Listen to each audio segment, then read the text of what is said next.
அனைவருக்கும் வணக்கம் ஃப்ரெண்ட்ஸ். இன்றைக்கி வந்து நம்ம என்ன வீடியோ பார்க்க போகிறோம்னா, ஸ்ரீ அக்னி மாரியம்மன் கோவிலோட பண்டிகை தான் பார்க்க போகிறோம்.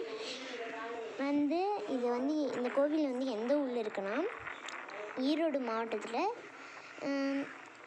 குரோரெட்டிங்கிற ஒரு ஊரில் இருக்குது. லைட் செட்டப்லாம் இன்றைக்கி பண்ணியிருக்காங்க. லைட் செட்டப் மட்டும் எடுத்துகிட்ருக்கேன். வாங்க இந்த லைட் செட்டப்பில் எப்படி போட்டிருக்காங்கன்னு பார்க்கலாம்.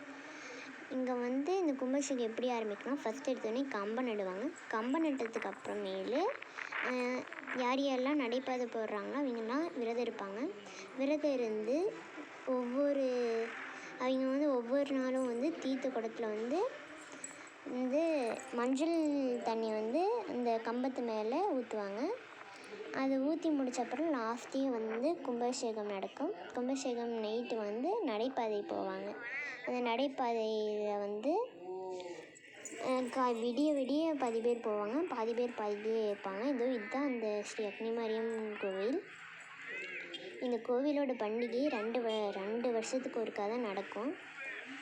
இன்றைக்கி வந்து பண்டிகை இல்லை, லைட் செட்டப் மட்டும்தான் போட்டிருக்காங்க. ஆனால் கண்டிப்பாக பண்டிகை அன்றைக்கி உங்களுக்கு ஒரு வீடியோ எடுத்து போடுவேன்.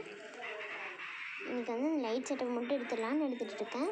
ஃப்ரெண்ட்ஸ், நான் ஒன்று சொல்கிறேன், நீங்கள் வந்து லைக் பண்ணுங்கள், ஷேர் பண்ணுங்கள், சப்ஸ்கிரைப் பண்ணுங்கள். இந்த வீடியோ ஃபுல்லாக உங்களுக்கு பிடிச்சிருந்துச்சுன்னா கமெண்டில் போய் எல்லோரும் ஒரு ஸ்மைலி சிம்பிள் கொடுங்க.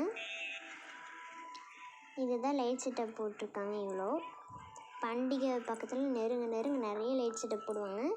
இன்றைக்கி இதெல்லாம் கம்மி. லாஸ்ட் இயர் இன்றைக்கி லைட் செட்டப் போடுவாங்க பாருங்கள்.